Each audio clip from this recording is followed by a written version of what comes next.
اللہ الرحمن الرحیم شہر رمضان الذی انزل فیہ القرآن ھدی للناس وبینات من الھدی والفرقان صدق اللہ۔ ناظرین، میں ہوں میرا امرین اے بی نیوز اردو کی ایکسپریس بلیٹن میں آپ سب کا تہ دل سے استقبال کرتی ہوں۔ نور نور سحر برکت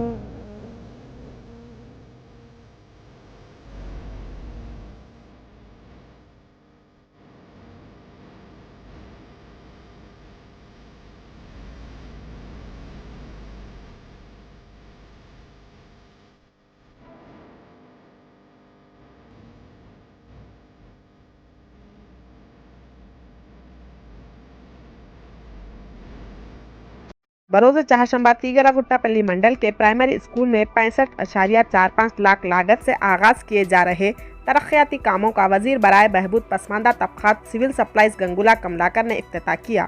اس موقع پر وزیر موصوف نے خطاب کرتے ہوئے کہا کہ تعلیم و طبی شعبوں کے فروغ کے لیے ریاستی حکومت مسلسل کوشش کر رہی ہے۔ 7,239 کروڑ روپے کی لاگت سے ریاست بھر میں 9,123 سرکاری مدارس میں مرحلہ واری ترقیاتی کاموں کی انجام دہی کے لیے اپنا گاؤں اپنا مدرسہ پروگرام کو متعارف کیا گیا۔ علیحدہ تلنگانہ کے تشکیل نو کے 7 سالوں میں ریاست میں 2,081 رہائشی مدارس قائم کیے گئے، جہاں 1,35,000 طلباء زیر تعلیم ہیں۔ انہوں نے مزید کہا کہ اپنا گاؤں اپنا مدرسہ کے تحت مدارس میں کمرے جماعتوں کو خوبصورت بنایا جائے گا، اس سے طلباء کو خوشگوار ماحول دستیاب رہے گا۔ اس موقع پر وزیر موصوف نے اپنے خاندان کی طرف سے ضلع کریم نگر کے کسی بھی مدرسے کی تزئین نو کے لیے 20 لاکھ روپے کے عطیے کا اعلان کیا۔ مدارس میں سہولیات کی فراہمی کے لیے عطیہ دہندے کی جانب سے 2 لاکھ کے عطیے پر اسکول انتظامی کمیٹی میں بحیثیت رکن شامل کیا جائے گا۔ 10 لاکھ کے عطیے پر کمرے جماعت کو عطیہ دہندے کا نام دیا جائے گا اور 1 کروڑ کے عطیے پر مدرسے کو عطیہ دہندے کا نام دیا جائے گا۔ اس موقع پر تیگراگٹاپلی مدرسے کے خادم طالب علم سرینواس نے مدرسے کے ترقیاتی کاموں کے لیے 20,000 روپے کا عطیہ پیش کیا۔ وارڈ نمبر 1 کارپوریٹر سرینواس نے مدرسے میں ترقیاتی کاموں کے لیے 1 لاکھ کا عطیہ پیش کیا۔ ضلع collector Karimnagar R V Karnan نے خطاب کرتے ہوئے کہا، ضلع میں 230 مدارس کو اپنا گاؤں اپنا مدرسہ پروگرام کے تحت تزئین کے لیے منتخب کیا گیا۔ میئر سنیل راؤ نے خطاب کرتے ہوئے کہا کہ سرکاری مدارس میں سہولیات کی فراہمی کے مقصد سے اپنا گاؤں اپنا مدرسہ پروگرام کو متعارف کیا گیا۔ کریم نگر شہر میں 10 کروڑ لاگت سے مدارس کی تزئین کی جائے گی۔ اس اجلاس میں ایڈیشنل کلکٹر مجالس مقامی گریما اگروال، ڈپٹی میئر سوروپا رانی، ضلع محتمم تعلیمات جناردھن راؤ، میونسپل کمشنر اسلاوت، کارپوریٹروں و دیگر نے شرکت کی۔ ضلع collector Karimnagar R V Karnan, additional collector مجالس مقامی گریما اگروال نے تیگراگٹاپلی کے آنگن واڑی مرکز کا جائزہ لیا۔ ضلع عہدیداروں، دھان خریدی انچارج افسران کے ہمراہ دھان خریدی کے متعلقہ امور پر جائزہ اجلاس بروز چہارشنبہ منعقد کیا گیا۔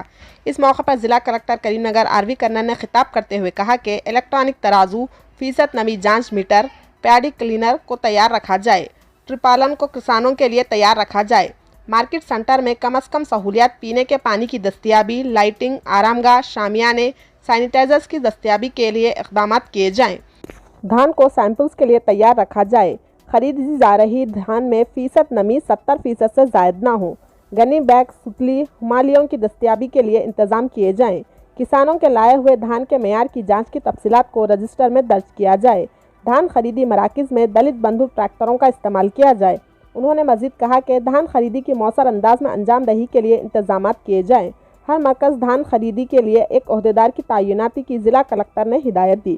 اس اجلاس میں ایڈیشنل کلکٹر مجالس مقامی گریما اگروال، متعلقہ عہدیداروں اور دیگر نے شرکت کی۔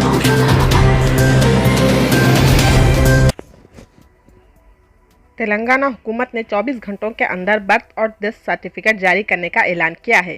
اس کے لیے درخواست گزار کو بلدیہ یا دوسرے کسی دفتر سے رجوع ہونے کی ضرورت نہیں ہے۔ سرکاری اور خانگی ہاسپٹل سے برتھ اور ڈیتھ سرٹیفکیٹ جاری کیے جائیں گے۔ اگر کوئی شخص ہاسپٹل کے بجائے دوسرے مقام پر فوت ہوا ہے تو ایسی صورت میں قبرستان، شمشان گھاٹ کے منتظمین ڈیتھ سرٹیفکیٹ جاری کریں گے۔ 23 اپریل سے ریاست کی تمام میونسپلٹیوں اور کارپوریشنوں میں پیدائش اور موت کے سرٹیفکیٹ 24 گھنٹوں کے اندر جاری کیے جائیں گے۔ ان سرٹیفکیٹس کی اجرائی کے لیے سرکاری اور خانگی ہاسپٹلز کو یوزر آئی ڈی اور پاس ورڈ دیے گئے ہیں۔